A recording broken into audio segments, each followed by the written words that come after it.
is a beautiful fall afternoon, but the days are getting shorter, which recently led me to discover that my ancient sealed beam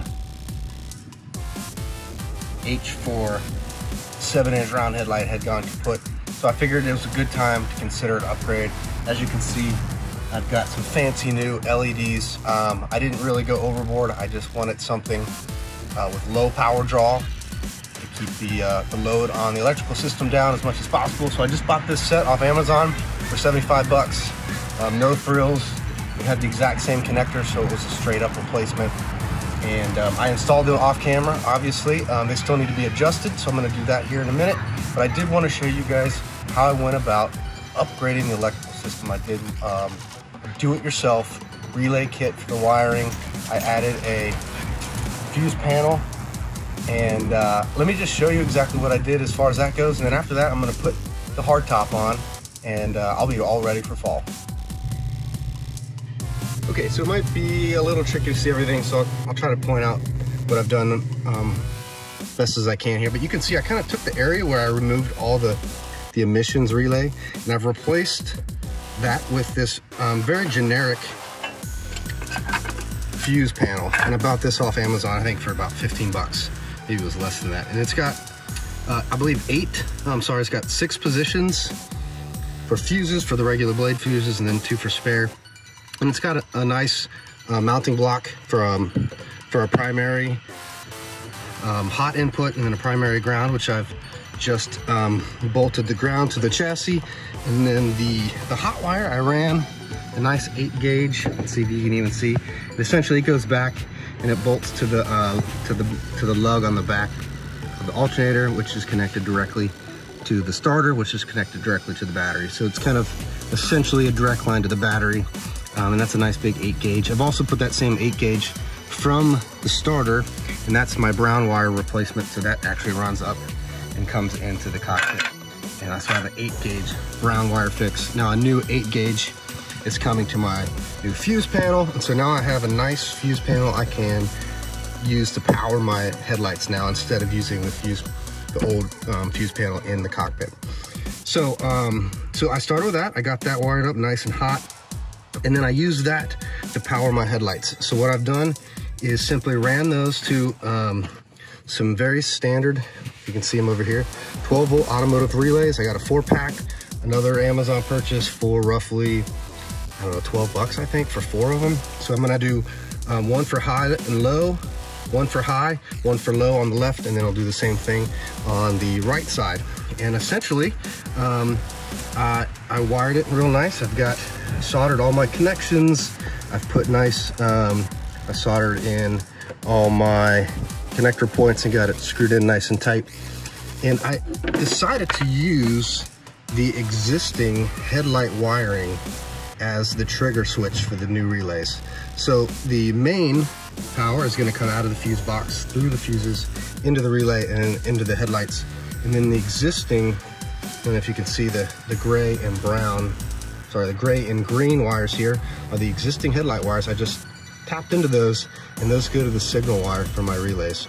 And then I just kind of bolted those relays with a self-drilling nut right into the firewall there, and they're mounted nice and secure. And that kind of tidied up all nice here.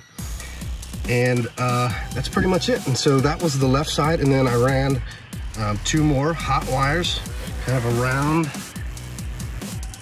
the car, and then essentially those have come to 2 more relays here for the high and low for the right side. And then those are going to power these relays. And then again, you can see I've used the existing wiring for the headlights on the right side to trigger the switch for these relays, and then that's going to power the headlights. And that seems to work really well. The only downside of this is it still goes through the fuse box in the cockpit for these, but the amount of power required to trigger the relays is only a couple hundred milliamps, I believe. So I don't ever expect it to blow those fuses, but you know, they can go bad, and that could cause problems down the future. And at some point I might bypass the fuses inside, but at this point, as long as all the fuses are set and they're good, there shouldn't be any problem. And it just made it a lot more simple. And then these relays are just grounded right to the chassis here. And that was pretty much it. And fire right up, everything looked great. I did attempt to plug the headlights in just straight off just to see what happened, and there was a very terrible flicker. And I assume those LEDs just weren't getting the amperage they need. And so pretty happy with the results here. The low beams are roughly 1.8 amps each, and then with high it adds another LED, which is 3.6 amps. So these are 7.5 amps. I could probably even drill these down to much lower, because there should never be more than 3.6 amps draw on any one of these fuses. So pretty happy. I got 2 more slots left here, which I'll probably utilize maybe for the radiator fan. I might bypass the wiring for that and just put a new relay in for that, just to make sure that it's not pulling any more juice through the ignition switch, and just take as much load off the system as I can. And so that's it. So that's how the headlights went together. I'm going to pull this ring off here in a minute and show you the adjustment screws and how they work. And I did have a little bit of issue. This side, the retaining ring screws were fairly stripped, and I had to kind of back those out with a wrench. And then similarly on the left side, or the passenger side, that would be the right side, I guess, the retaining ring screws were just completely rusted. I ended up having to drill those out and replace those with, I just used some nice clean stainless steel sheet metal screws. So I'll show you those in a minute after I pull these retaining ring off, and that'll help me. I still haven't aligned these headlights yet, so when it gets a little bit darker, I'll pull it up in front of the driveway, point myself at the garage, and see if I can get a nice even beam across these 2 headlights. But I think they look pretty good. I do like a factory look a little better, but the nighttime improvement on these headlights is amazing. So pretty fun to drive with. I feel very confident at night, and it didn't break the bank. So that's where we're at. Let's see if we can get it all buttoned up and then get this top on.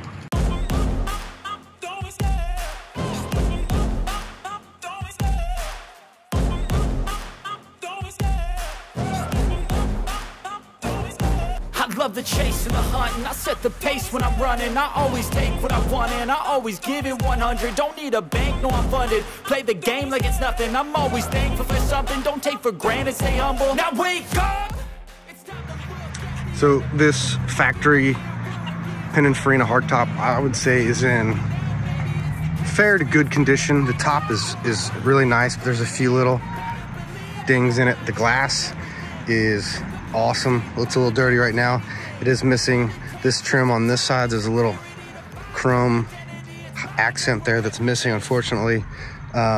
What you might not know about these factory hardtops also is you're supposed to replace these boot clips with a different little fastener to hold the back on, which I don't have. Quite expensive. Otherwise, what I typically do is connect the hardtop, and you can see again this top. The fiberglass is in good shape, but the headliner is missing, unfortunately, and the hardware isn't great. So it's a little worse for wear. It could be that left some glue where the headliner came off.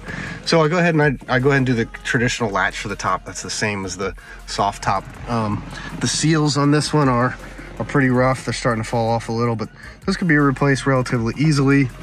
There's more hardware here. These little clasps that hook down and hook into the frame, and the hook is missing, and they're pretty rusty, and the whole thing's still a little dirty. I've tried to clean it a little bit, but it's just a little bit of hard water stains. I could probably put a little elbow grease and get that fixed up. Same on this side. The clasp is missing, so I just have, and I'll get these cleaned up a little bit. But for now, I just got a couple zip ties holding the back side down for now, just so I can tool around town a little bit. And again, the seals on this side are a little worse for wear. But otherwise, just for a little playtime, looks pretty good. I'll drive it.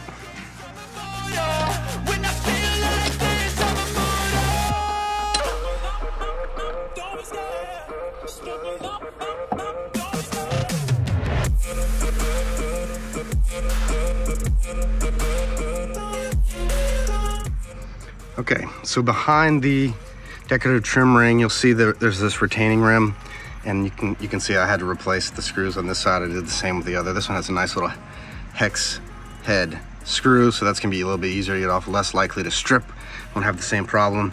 And then next to that, there's 2 adjustment screws. You can see there's one at the top, and that's gonna do the vertical alignment up and down. And then to the side, on this side, we've got the angle that's gonna adjust it left and right. So I'm gonna use those 2 adjustment screws on both sides.